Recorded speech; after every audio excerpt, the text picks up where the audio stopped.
Do you travel a lot for work purposes? Right now, no. Yeah, but once the park comes in, yes, there will be a bit of travels because one of the things that we're trying to do here is to ensure that we build a lot of partners and have collaborations with them because that can help in terms of us scaling up the Robo Park to the next level.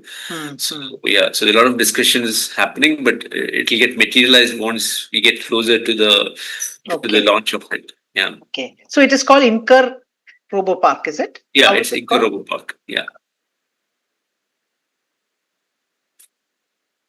It's a very interesting idea. Yes, it's been almost around 5 years now since the idea has it's Now it's bought in, and germinated we started with the idea, and then it's coming into we see light at the end of the tunnel now. Yeah, it's still not there. We're not reached there. I think once we launch the first park is when we'll understand the potential of it. But yeah, but we have traveled a long distance with it in terms of that idea, and we have gone in depth in terms of the planning and things like that, in terms of what will happen and how it will have an impact and things. Yeah, I could define the different revenue streams of it as well. Very interesting.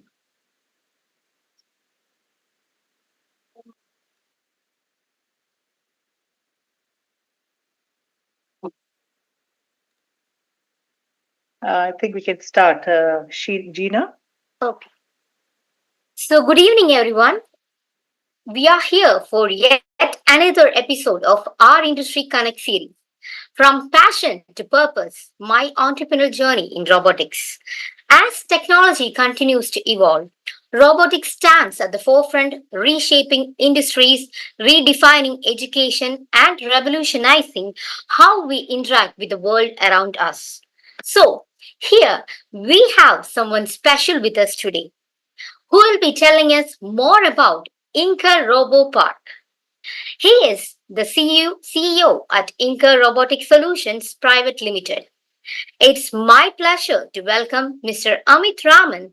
Welcome to the session, sir. To give an introduction about the session and the speaker, I welcome Ms. Meena, VP and Head of Operations, Learning and Development, SkillActz. Finally, I welcome all others who are present here today. Let's make this an interactive session. Students, please note a Google form will be shared at the end of the session. Please fill in the Google form to receive the certificate of participation. So now I welcome Meena ma'am. Thanks, Gina. So I won't take too much of time because I think there'll be more people joining, but they'll be really, really interested to know what is happening and what Amit has got to say. A very warm welcome to you, Mr. Amit Raman. Thank you so much for accepting our invitation and coming in as a guest speaker on SkillActz Industry Connect. Just briefly about SkillActz, as I was telling you before we start, before others have started joining, we are a digital platform. It's a digital platform of Trinity Skillworks, which is the main company, where we are connected with students across Kerala, Tamil Nadu, and Karnataka. Our intent is to see that more and more students get employable, and that we are able to place maximum number of students in companies. So Mr. Amit Raman is the CEO, and he's also the strategy head for Inca Robotics. He's worked with multiple companies before, one of them being GlaxoSmithKline. I'm mentioning that because that's a commonly known company. It's a popular one. He started off with IT, but he realized his potential in other fields and moved from being an IT specialist to a business analyst. And also, you will see from what he has got to say and from his LinkedIn profile, you'll understand the kind of technical skills that he brings into it. At the same time, the vision that he's able to actually make happen. He's able to execute the vision that both the co-founders have for Inca Robotics. So over to you, Mr. Raman. Thank you so much once again for joining. Yeah, good evening, everyone. So thank you, Meena, for the kind introduction, and thank you for the invite as well. It's a pleasure to be here and also to talk to people, budding entrepreneurs, because I believe, or budding aspiring people who are looking at how they can reach employability, because that's one of the things that we feel, and I had it, yeah, and I'll go through it over my talk as well. Is basically how do you get employability or reach that skills that is required, or before the 4 years of college. Yeah, and it's always a challenge, especially now. Yeah, and it gets harder and harder every year because technology is changing at that rapid pace. Yeah, so the syllabus of the academics is not able to cope up with those technological changes and bring that impact into the curriculum. So that is one of the challenges that we have seen and observed as well. So let me share my screen and then we can get started. Um,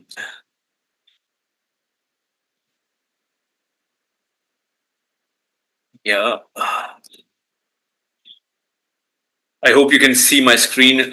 Yeah. So I just wanted to take you through in terms of how I came into entrepreneurship and what was my journey in the entrepreneurship sphere.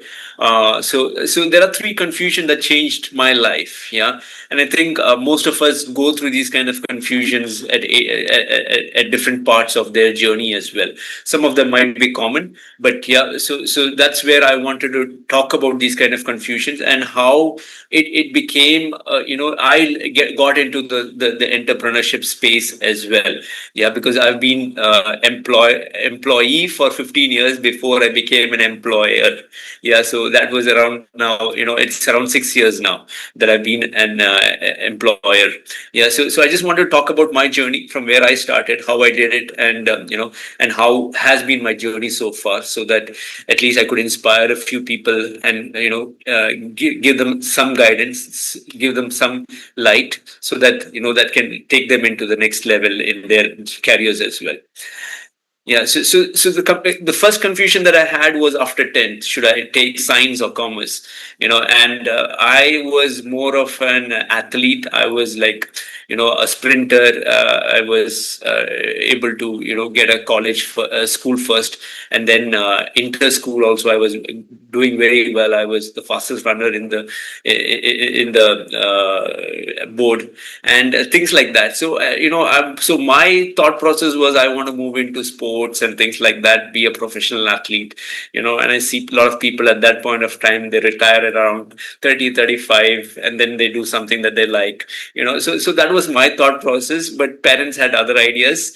So yeah, and then it was not my decision, but more of the parents' decision, because at this point of time, they always have one kind of a line that they tell: we have gone through this journey, we know what is good for you. You don't know the future, we have gone through that, and things like that. So at that point of time, it's very, you can't crush those souls. Yeah, so at that point of time, I went with the flow. So science was one of the things that they wanted. Yeah, because I know most of the parents nowadays also have engineer or a doctor.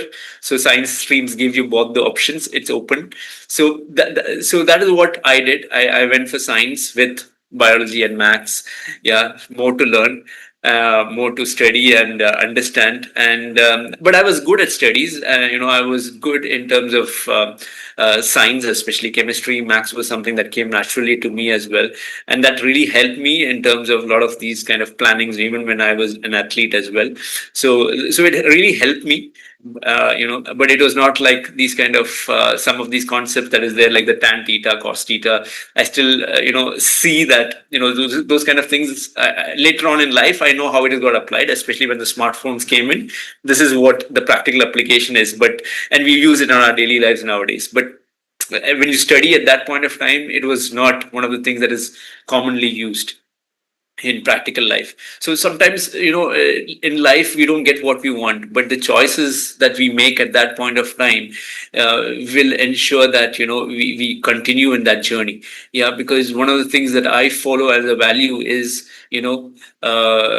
work hard to get what you like, or you'll be forced to like what you get.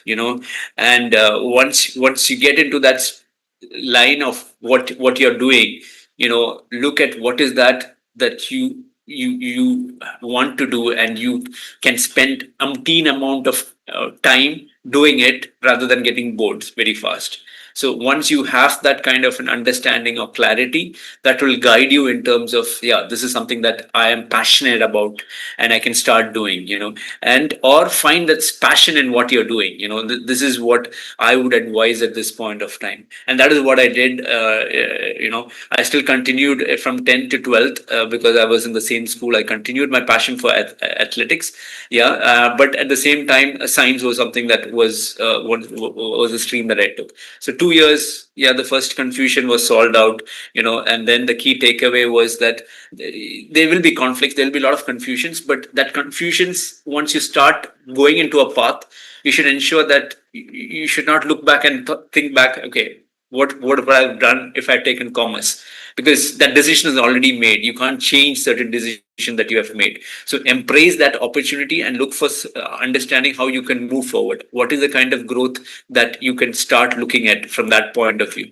Because if you think about some things or decision that you took and you can't change it or go back in time, then there's no point of thinking about it and crying over it, so you have to move forward. So that is the first takeaway that I will give you guys, because if you have taken a decision, ensure that you're moving forward with the decision, ensuring that you try to see that you reach the end of the tunnel, whatever it is. Yeah.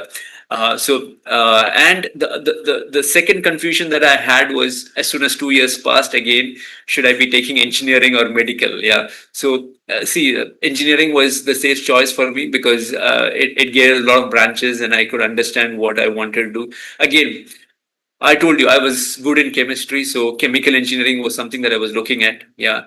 But there were other plans in store for me. A lot of peers next to me, or people that were giving me moral support, ensuring that I leave sports and start looking and focusing on engineering, build a career on engineering.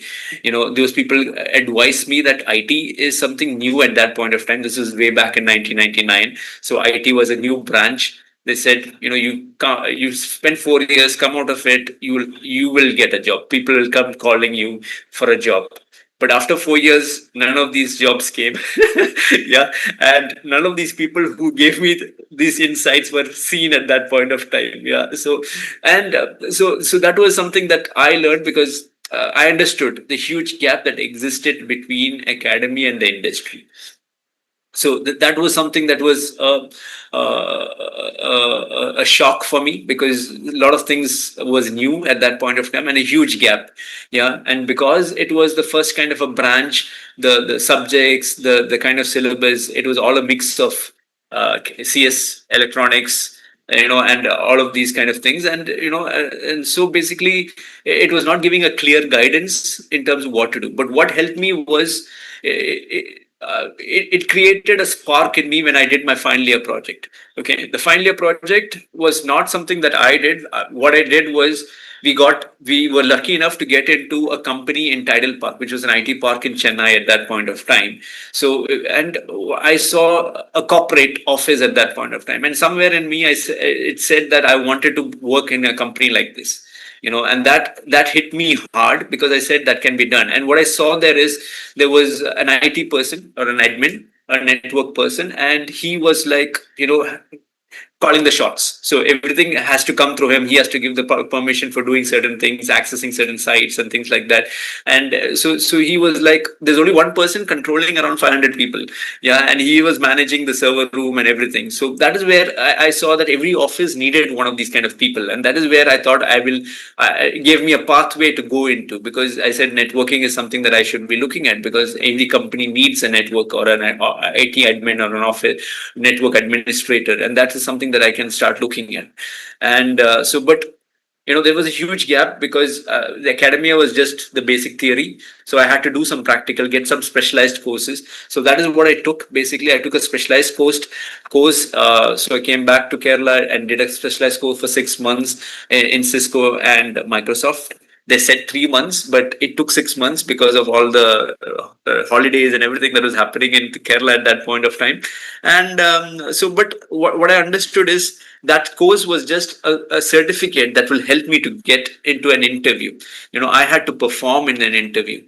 Yeah. So again, it gave me confidence to get into an interview, but I was not cracking those interviews. So I had to give around 25 interviews.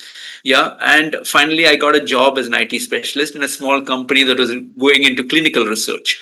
Yeah. And it was a company of around 6 to 7 people. And I was like the person that I said, that I saw in the title park. I was the only person there responsible for the whole IT network, building their databases, looking at their website and things like that. And I was growing rapidly. After 1 year, I again had a dream because I saw a similar office that I saw in Tidal Park, which is called Sharing Plow.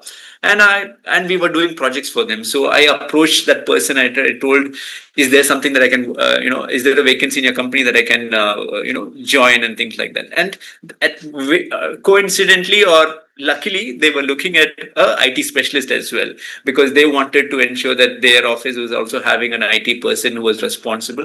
And because that person knew me, so that is where in corporate world you need to have a godfather, I would say. Yeah, somebody who knows you, who knows your work, because he has seen my work in the other company, and because we were working on projects together, he understood the kind of work, that ethic that I had, and how I used to solve the problem that he had.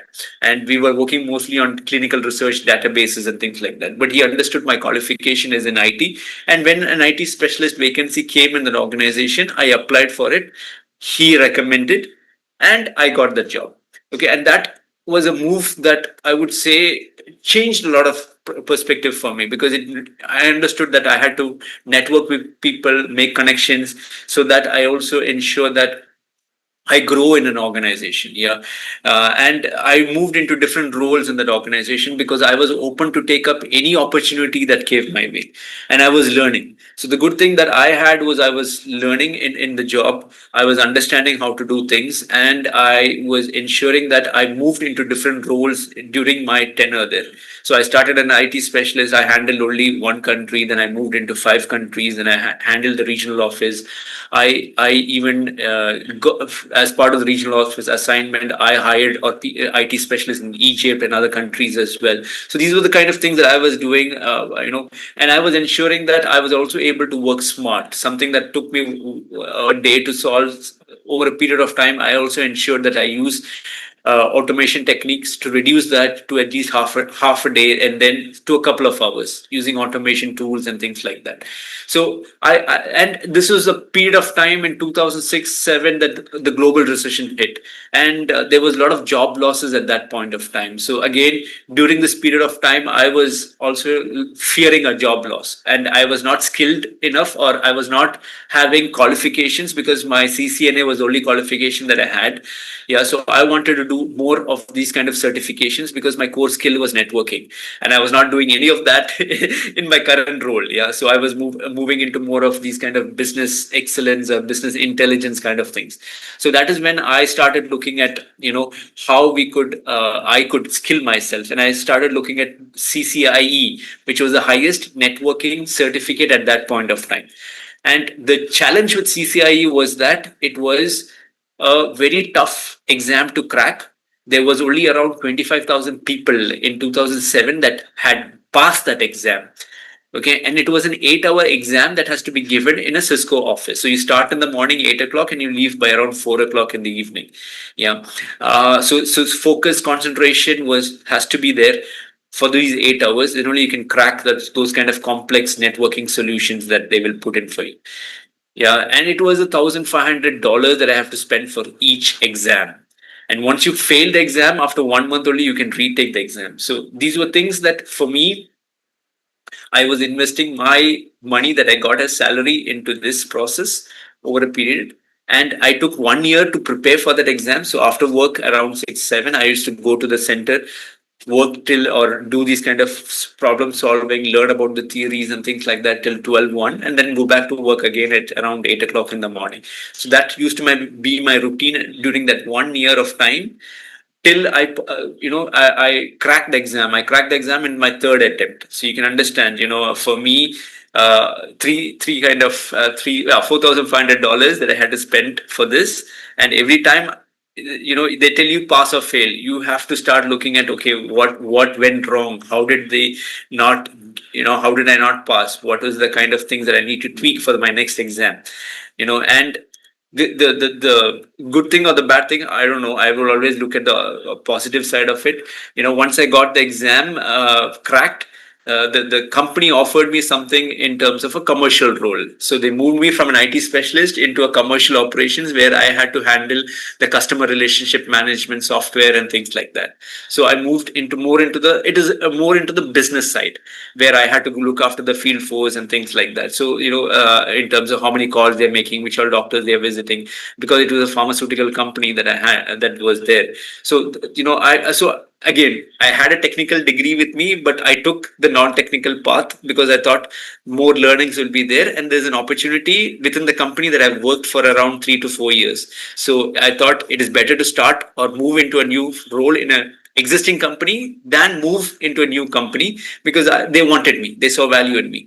Okay, I took that degree because I thought, or the certificate, I thought, because in case I'm fired, I need to find something or be relevant in the market. So I was having a backup plan that I worked for 1 year and I struggled and I spent a lot of money on that. So, so that was the thought process that I had. And once I got into this role, I have moved into different roles like multi-channel marketing and things like that. And what I did was also, after 1 year after I got the CCI, I took my uh, MBA as well, because I wanted to ensure that I'm skilling myself for the future roles that this thing can offer me in terms of my next career growth. So that is how I started looking at that, in terms of how do I skill myself, keep myself updated with the market, because I want to ensure that I grow in my organization, or if in case the organization decides to let me go, I have to be relevant in the market. So this is always there in me, that I kept growing into the roles that I had.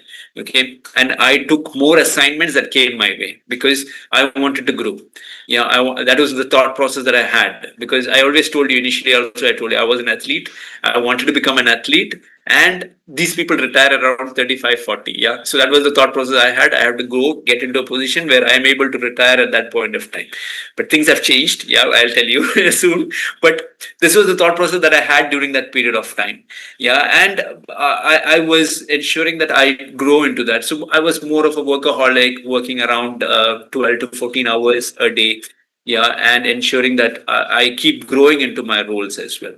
So after 10 years, I decided that I wanted to move on, because there's nothing more that in that role that was exciting me, nor was the company able to take me to the next level in terms of my career growth. So that is where I saw an opportunity with GlaxoSmithKline. As Meena said, that was the last assignment that I did in the corporate role. And I moved into a commercial strategy manager, where I was responsible for GCC countries. So till then, I was responsible for Gulf countries, which was UAE, Bahrain, Oman, Qatar, and Kuwait, which are small countries, but 5 countries in terms of number. It is 5, but they were just equally the size of basically Saudi Arabia. So with Saudi Arabia, it is called GCC. So Saudi Arabia was almost the same size as the 5 countries. Yeah, so that is where I told, okay, I'm getting a double exposure in terms of the region that I'm going to handle, and I'm able to do new things over there in terms of sales forecasting and things like that. So you can see my career growth. I moved in from an IT specialist into management roles or business roles. Yeah, so that was where it was a good exposure for me, and again, a lot of understanding in terms of how to automate things, how to ensure forecasting is done in a process that we take things from the field in terms of what is the order quantities, or next 6 months, what are the kind of sales that is going to happen, and how to forecast it in terms of the orders that has to come into the company. And this is around, if you look at it, this is around 500 to 600 SKUs, stock keeping units, we say basically. So different line items that needs to be done and forecasted for, and they look at the accuracy of it, how much they were able to predict 6 months before. So that was again a lot of learnings for me in terms of how it could be done and how logistics was working, supply chain was working. So that was the thought process that I had in this corporate journey. 3 years later, they said, there was a headcount reduction in the Middle East. So they said, we will offer you the same role in India, in Bombay. Yeah, you can take that and move into that role for the time being, because there is redundancy, or there are headcount reductions in GCC that is happening. And so what I did was, I said, I wanted to take a break, because it's 15 years, working 14 to 12 to 14 hours every day. It started taking a toll on my body, and I was not able to, find my mojo there. So I said, I will take a break. And that's when I left the corporate world. And I came back, and started settling everything, settling my family in Kerala. And so life sometimes takes an unexpected turn. Yeah, for me, I've seen that whatever role that there was an opportunity in, I deep dived into it during my corporate journey. And that really helped me to keep learning and growing. Yeah, the learning is something that I look at. What is that new I can learn every day? And that keeps me going. And that's the reason why I'm able to spend a lot of hours. And and what helped me really is the CCIE as well. I told you, 8 hours I have to sit and do that exam. So practicing for that for 1 year really helped me to sit for long hours, and I could find things to do in the day, in the 12 hours or 14 hours that I wanted to do. Because what we try to do is basically, say, for when I joined GSK, there was a report that took 1 week to do, and one resource was being wasted for that particular 1 week. We reduced that over a period of 3 months to 2 hours. So that is the kind of efficiencies that I could, impart into the organization as well. So people saw value in terms of how we could use all of these technologies to make an improvement in terms of what they're trying to do. And believe me, when we talk about corporates, we always believe that they have the high end kind of sophisticated, kind of optimized kind of devices or tools that they're using. But some of these corporates are still using that old kind of tools and things like that. There's a lot of opportunity for automation. And we are talking to, when in my current role also, when we talk to different industries, we see that across manufacturing, across production, across different sectors, we see that kind of an opportunity that is there. So there's a lot of things that can be optimized or find efficiencies in what they're doing right now. So what I would say is, take the zigzag pathway, because it has helped me. Yeah. And sometimes that will lead to better results. Yeah, and you can always ensure that you keep moving forward. Yeah, so that movement forward is what is required, and that is the reason why the role or the assignment in Bombay was not attractive for me, because it was not helping me grow.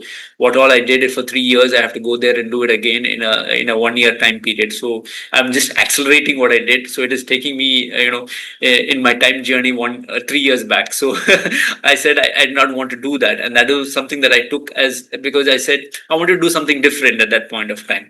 So that is where I had, the third confusion for me is so I took the sabbatical. I wanted to ensure that I'm doing something different, and I was not a person that looks for a job that was from 9 to 5. I was more of a person that believes in the values of the company, and that vision of the company helps me to move forward every day. That way, that spark helps me wake up and ensure that I am able to go to office.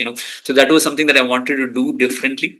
Yeah. So as I told you, once I took the sabbatical, I came back into Thrissur, settled my family here. And then what I did is I went back to Dubai looking for something else that I could do. Yeah, so that is when I met my partner Rahul. Yeah, through an uncle of mine. He said there's a person called Rahul. He's doing these he started a company called Robotics, and he's looking for something big to happen, and he's looking for someone who could help him,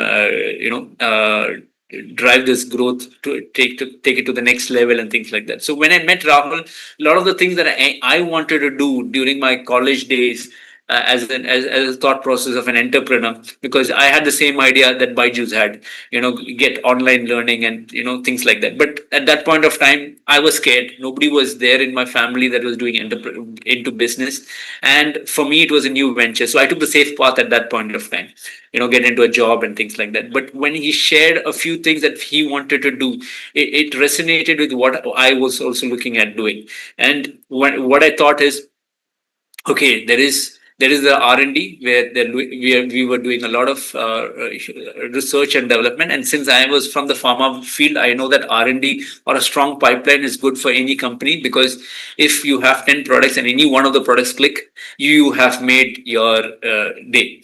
Yeah, and because it can sell like hotcakes. Yeah, and that is what pharma is all about.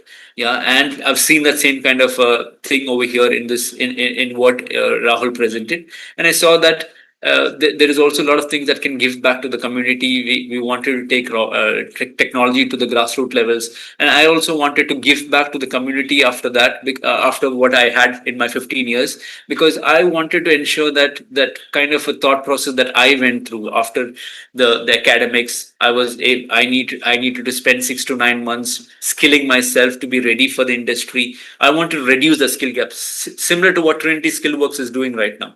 So there are we all want to reduce that gap between what the industry wants and what the academy is offering right now. So that is where my thought process was, how we could do this, and that's where I jumped into my first entrepreneurship journey, yeah, in 2019, and joined Inker, and there's nothing, no looking back after that.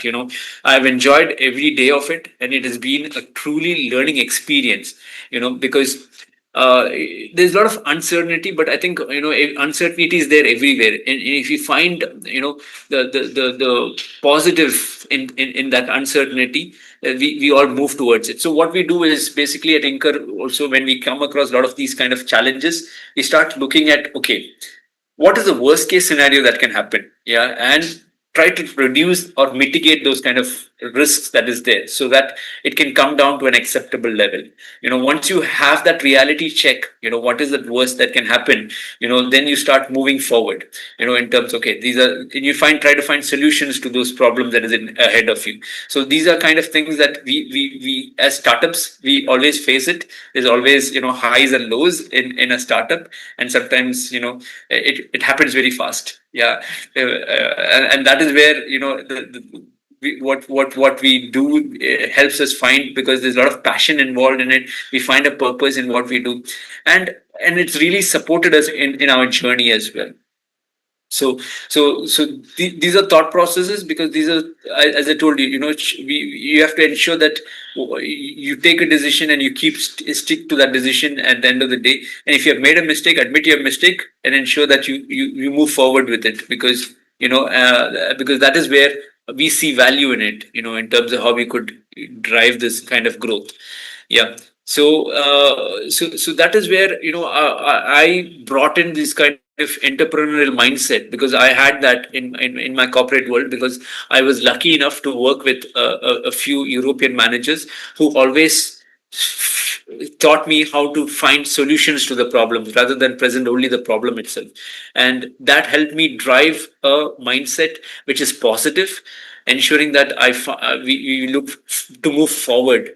Yeah, because it's always easy to say, no, I will not do that, or this is impossible to do, rather than always find ways to do it, because that is a hard thing. Try to find ways of doing something that is impossible. Yeah, and that is what Inker is also about. We were also moving against the tide, wherein there was, when we started off, when we went to schools and told, met a few parents and told robotics is the next big thing, they said, my son or daughter wants to be a doctor.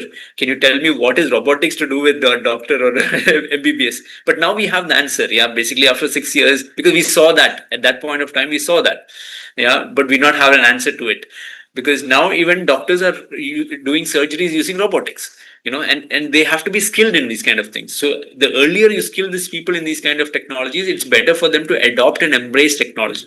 And that is where Inker is trying to make a change in the world. And that is where, we are also trying to ensure that we create that awareness and make people embrace technology at the earliest. So what we said is, when we started off, we had two verticals. One was the R&D, research and development, and the other one was training vertical. So research and development, we were creating humanoids for schools or colleges. We are doing a gait trainer for cerebral palsy patients. We were doing a firefighting robots. We were doing drones. So as I told you, there was a lot of pipeline of products that we were trying to do and put it into into the market. So my thought process was, if any one clicks, we are going to rock it, and things were going to take it to the next level. But then what rocked us was the COVID.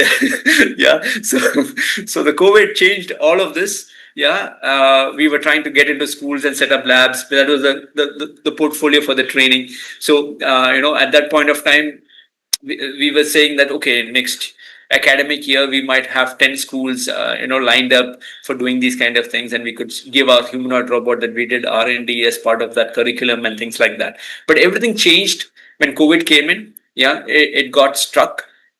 So what happened is, none of the R&D projects we were able to do because we were not able to find cash to burn. Yeah, we were all bootstrapped at that point of time. And so bootstrap means the founders itself putting in the money. Yeah. So we were not taking outside money or things like that. We were putting in the money. So, yeah. So when nothing was happening, we were finding it hard to put in more money into that.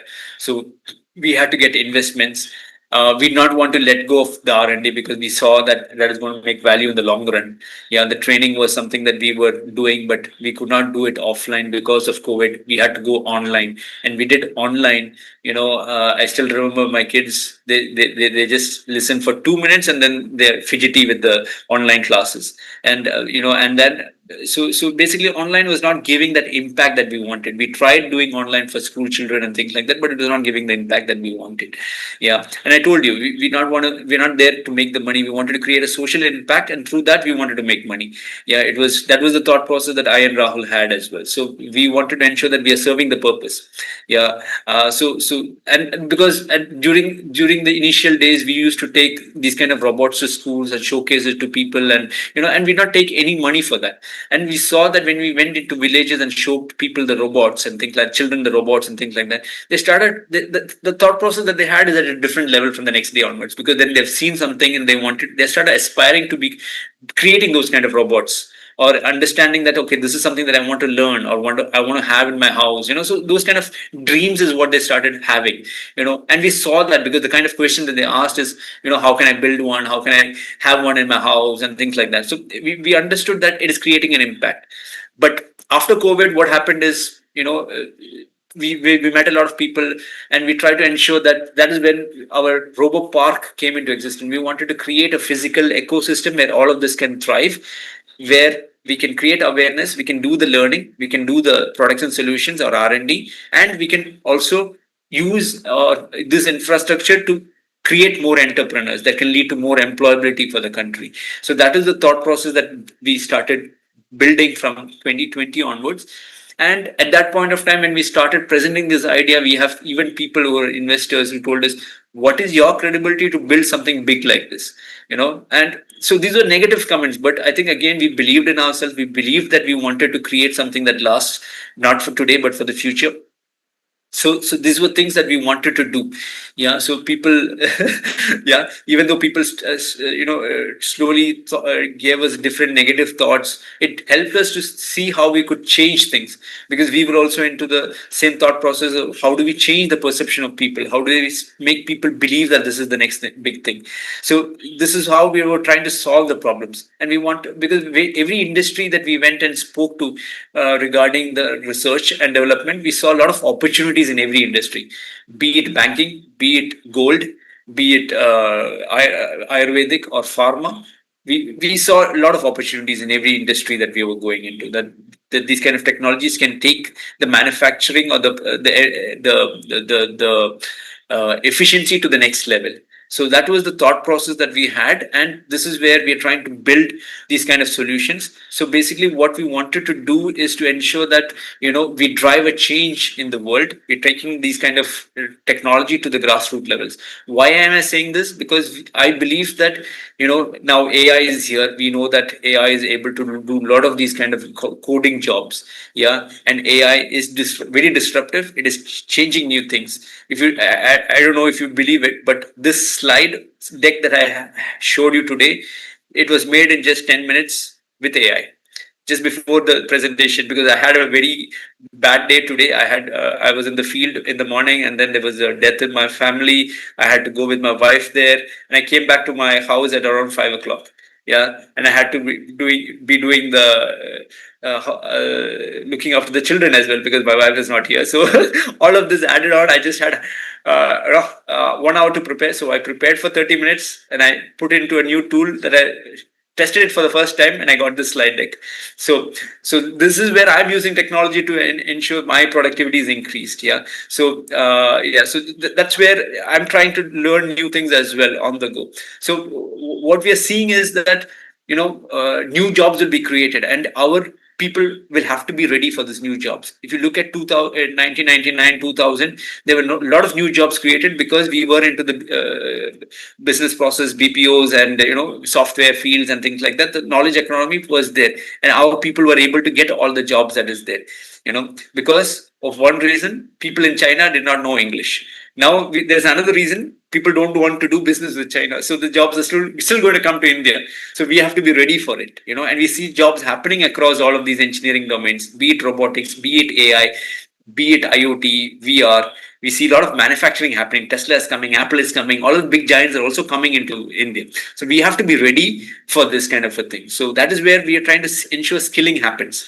Yeah, reskilling happens because we have to keep learning new things. Otherwise, what will happen is we'll get outdated. As I told you for the doctor, if he's not able to do the operation on the robotics using a robotic machine, he's going to be outdated and he'll be left out. He will not be having those jobs anymore. So people have to embrace technology, and this has been the thought process as well. If you look at it, yeah, internet came, laptops came, calculators came. All of these technologies are still existing, and people are using it across all the industries. Yeah, people at that point of time told it will create be a hindrance to us in terms of our growth, but it has created more jobs, especially when the laptops came in. Yeah. And that is the same thing that is going to happen when AI is going to come in as well. So I see more jobs being created. If you look at 10 years before, yeah, and if you go and tell our parents that I wanted to be a YouTube creator or an Instagram creator, people tell that will not make you any money. You can do it, but as a hobby. But now it is becoming a main job. Yeah, people are doing that kind of a content day in and day out, and they're making money out of it. Yeah, so these kind of new jobs will be created in the market, and we have to be ready for these kind of new jobs. It could be something that you could do, or something that you can be having the skill sets to help a company benefit out of you. So I would say, confusion is good because it helps you to ensure that you're rethinking and thinking again and again. And once the thought process is there and you've made your decisions, I think you have to go with what you have taken. Yeah, own what you have chosen, because then you ensure that you're moving forward, ensure that you're not able to drive the thought process again. Because I've seen a lot of people, they come back to that decision that they've made and told, okay, what if I would have traveled in the other. It is again some assumptions, because there will also be roadblocks or obstacles there as well.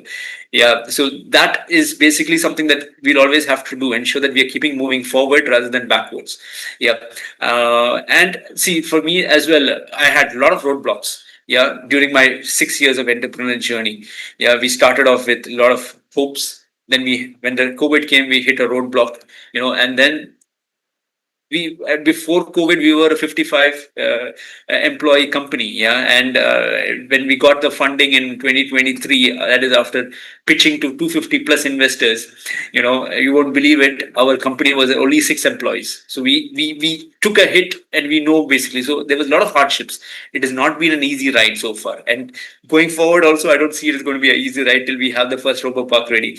I was just telling Meena, basically the government has approved it in December. Yeah, we're still waiting for the land handover in July. It's 7-8 months. We're still waiting for it, and it's not an easy decision to wait for one government to give us the land. It has already been sanctioned by the government. So that is where we are in right now. So it is always. There'll be a lot of challenges in your life and in what we are doing in our this thing, but we have to see what are the kind of things and how do we mitigate those risks and move forward, and that is what we are doing, and we are moving forward with those kind of things. So we're looking at alternatives, we're looking at how we could ensure that we achieve the big grand vision that we have for the RoboPark. So, and I would say invest in learning, because it is true, like what I told you, in terms of there are new tools coming in that can enhance productivity, because as long as you're adding value to the organization that you're working for, or basically to your own organization. If you're an entrepreneur, that will help to drive a lot of changes within the organization. And that change is important because then people are not in the comfort zone. Because once you are in the comfort zone, then you will be like that. And that is what I would say. Sorry for it, but most of the government jobs over here are, yeah, you're in your comfort zone and you stay there in your comfort zone till you retire. Yeah, and there's no growth.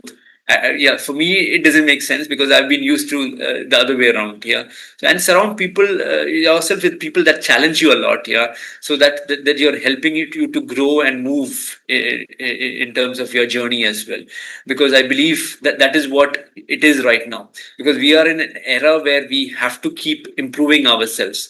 Yeah, there's a terminology called fluid intelligence, where what it says is that we are coming across problems that we have never seen before, and we should have the skills to solve those kind of problems. Yeah, and that is what you see in terms of COVID came. We are not seeing that problem, and we had to solve that problem, and some people solved it beautifully. They got into selling meat and vegetables online. You get now everything online. People adapted to that, and some people made money out of it. So they were able to use that as not as a crisis but more of an opportunity. Yeah, and that is what we need to see, ensure that, and we'll see that happening every day as well. You see the Russian-Ukraine war. Trump gets up every day and he talks about a different tariff. Yeah, so these are things that you see and you've never come across before. Yeah, so these are things that is happening in the world. Yeah, and you will see these kind of things happening again and again, new things happening. So we'll have to be ready for it. So, and be bold enough to start something fresh again. Yeah, even if it is starting from scratch. Say for example, I told you I've never been an entrepreneur, but I took that risk. I said, if I'm not doing it now, I will not be able to do it anytime in my life, and I will be regretting it later. So why not start for it? Yeah, and you guys are just starting your career. So if you fail now also, yeah, I'm not telling you all of you will fail, but in case that's a worst case scenario, yeah, you still have your parents to come back on to support you during this time. Yeah, rather than 5 years down the line when or 6 years down the line when you're married and you have more responsibilities on your shoulders, it becomes a more difficult choice to make. Yeah, so that's where I'm telling you, ensure that, again, I'm trying to mitigate the risk again, and that's what the thought process is. So you know your life better, and ensure that you know your skills better. It takes time over a period of time, but you understand what your strengths are and you can start focusing on your strengths, and then that ensures that you're able to grow forward, like what you're doing, and ensure that you stick to what is that you like to do, because life is always unpredictable, but you could ensure that you can create choices that helps to make it more predictable for you. So yeah, so that is my journey. Yeah, I would stop here. I think I've been talking for a long time now. Yeah, let me stop sharing, and please feel free to ask questions. Yeah, I will answer it in the best possible way I can. Yeah, thank you. So to start off the questions, I have one. Like you mentioned about rigor and being persistent, which is very, and you also mentioned about students nowadays having the luxury of their parents to support them. I was wondering whether that would be something which will stop them from going. That is just a thought. But when you talk about robotics and you talked about RoboPark, you had mentioned a little bit about the RoboPark earlier, but can you elaborate a little bit more about it? But what all will be there in it? So what is it that the people who come there can see, and how can they get more in understanding about what they can expect there? Yeah, sure. So basically, RoboPark is a physical ecosystem where we are trying to create a space for everyone, and it has 4 verticals. The first vertical is the RoboLand, which is creating awareness on these technologies. Yeah, so what we have in RoboLand is around 12 zones. From robotics, AI, IoT, digital manufacturing, computer science, AI, drones, VR, AR. So people can come and understand what this technology is, how it is working, which all industries it is working, and what are the job opportunities that it is creating. Yeah. So once people see this, and understand, they become curious. Okay, I also want to learn about these things. So the next vertical is the learning vertical, where we're trying to create skilling or employability kind of courses from half an hour to 2 years, where people can learn and understand this kind of technologies. Some people, once they come and see these kind of exhibits, they say, okay, this is the kind of things that we want in our company. How do we make one? So they find opportunities over here. So that is where R&D will help us to drive these kind of products into the market, from commercial to commercialization. Yeah, so the R&D is there, and we will be partnering with other companies as well to help and support in this commercialization as well. And the final is entrepreneurship. So this is a physical area where people can come and utilize and build their own products as well. So we incubate around 10 tech startups into this physical ecosystem every year, so that they can use infrastructure. We can give them the other supports, like the operational support, the infrastructure support, to help them grow and build their products. Also the funding support as well. So these are things that we will be doing in a RoboPark, and we want to create multiple RoboParks in multiple places in India before we go global as well. Yeah, so that is what we are trying to do, and we are trying to ensure that we are having remote satellite centers, center of excellence. So we are partnered with KPMG to build center of excellence in different universities as well, so that we can skill people at universities or colleges. That will help drive that skill gap that we're talking about. And at the same time, we have a concept called RoboBus, where we could take this kind of technology, just like how you have these kind of circus tents that was there before. We want to take technology to the masses using a RoboBus, and then go into different villages and set it up and showcase to people these kind of technologies, so that they also understand that these kind of things exist, and they also start thinking about it. Yeah, so these are the concepts that we have all built into the RoboPark kind of an umbrella, where we're trying to take the skilling, I would say, or the thought process to the next level, because we believe that these kind of technological changes can enhance and improve the lives of all of us.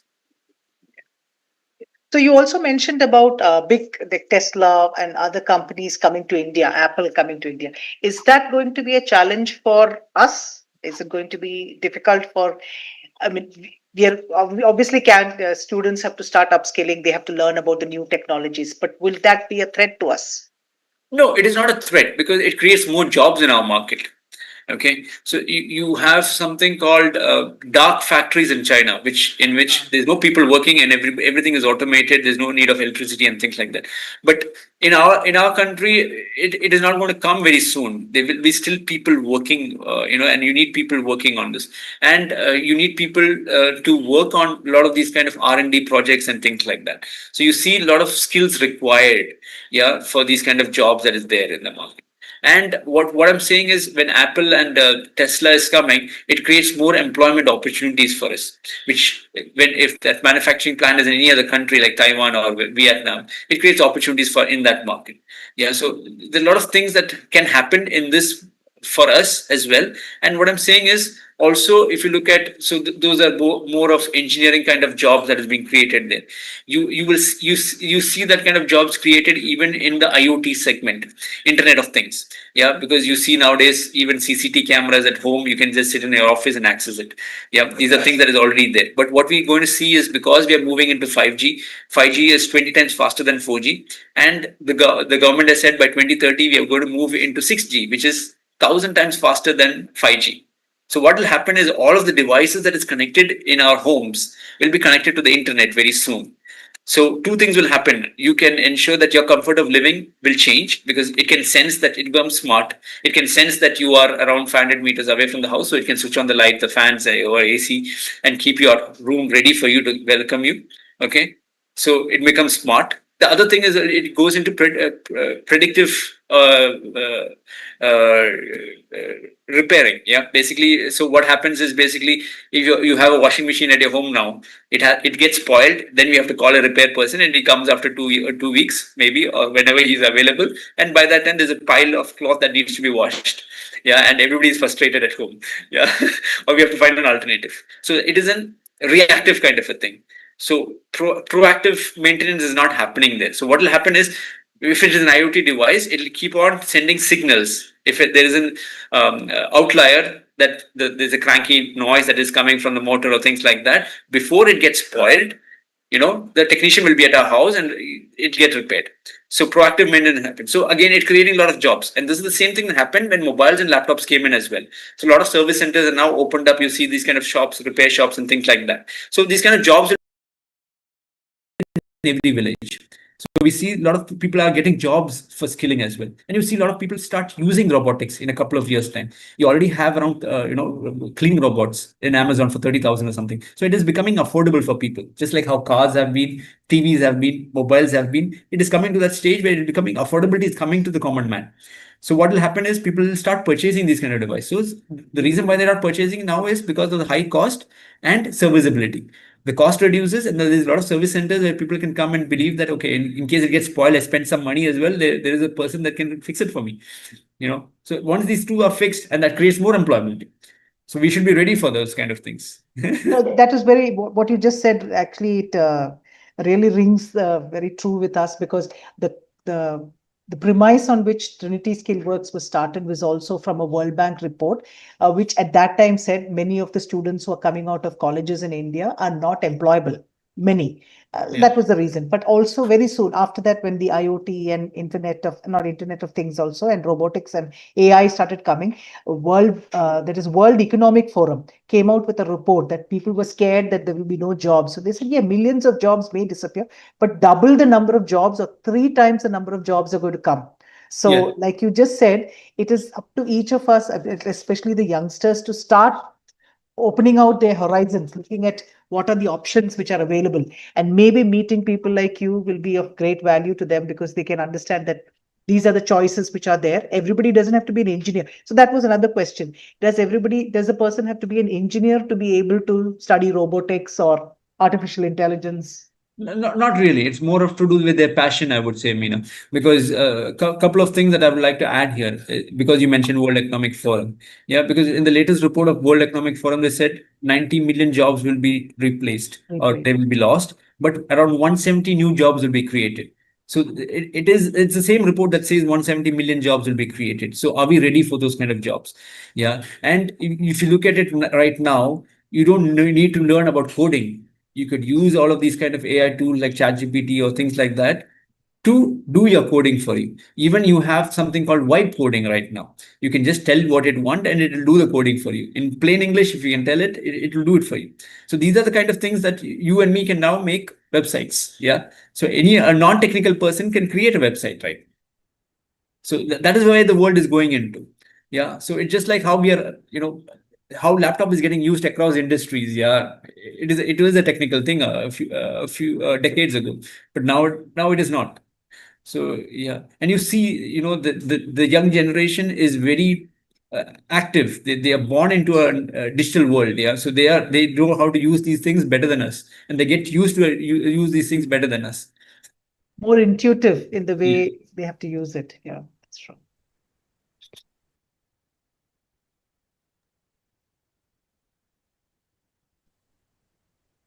Any other questions? I'm the one who hogged the space. I'm not sure whether others were there or not.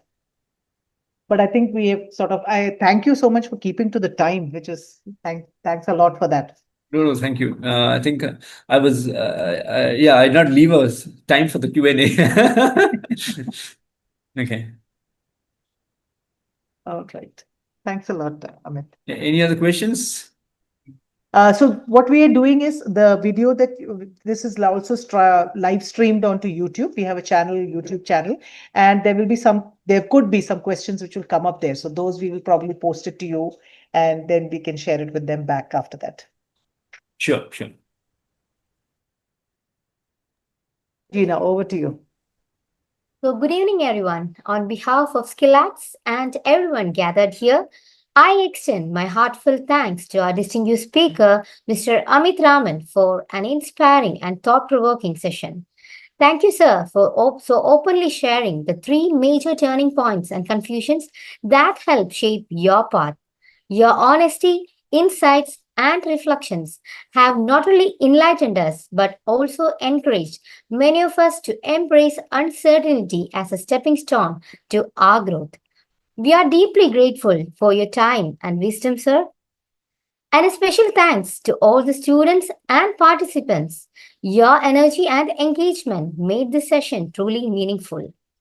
Also, I sincerely appreciate the continued effort and support of the SkillActz team, which played a vital role in the smooth conduct of this session. Thank you. And if there are any friends of you who couldn't join, please let them know that the recording of this session will be available on our SkillActz YouTube channel. And participants, please note there's a Google form which is shared in the chat box, and you can fill in the Google form to receive your certificate of participation. Thank you. So few students have mentioned, put it in chat. Thank you for the session, Amit.